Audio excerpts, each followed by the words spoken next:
Good morning, all of you. Today we will read further part of the chapter A Tale of Two Birds.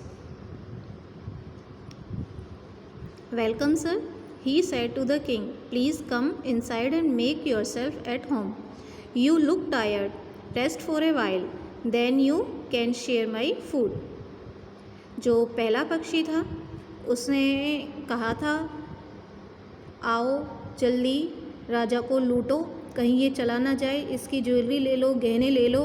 लेकिन ये जो दूसरा पक्षी है ये राजा से कह रहा है, श्रीमान आपका स्वागत है, अंदर आइए आश्रम में और अच्छी तरह से यहाँ पर आराम कीजिए। आप जो हैं थके हुए लग रहे हैं और उसके लिए थोड़ा सा आप आराम कर सकते हैं और उसके बाद जो भोजन है उसे शेयर कर सकते हैं, बांट सकते हैं।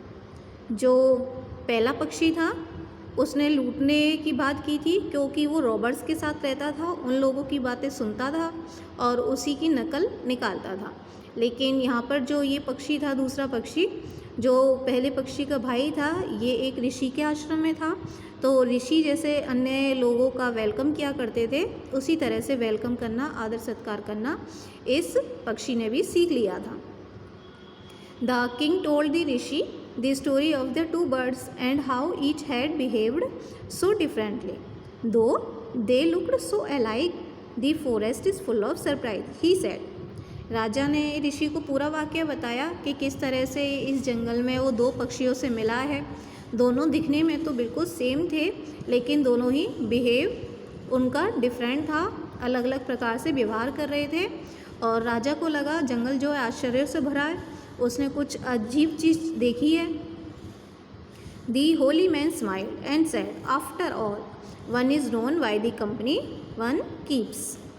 तब उस पवित्र व्यक्ति ने, मतलब ऋषि ने, मुस्कुराए वो, और फिर राजा को जो वो असमंजस में पड़ा हुआ था दोनों पक्षियों को देखकर, उस सबको उन्होंने एक्सप्लेन करके उसे बताया कि कोई भी जो है वो ऐसा ही बन जाता है जैसी संगति में वो रहता है।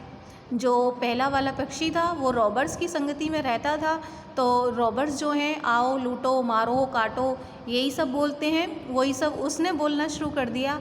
लेकिन ये जो पक्षी है ऋषि के साथ रहता हुआ, इसने लोगों का आदर सत्कार करना और मीठा बोलना सीखा है। इसलिए इस स्टोरी से हमें ये शिक्षा मिलती है कि हमें अच्छी संगत में रहना चाहिए, बुरे लोगों की संगति को छोड़ देना चाहिए। धन्यवाद।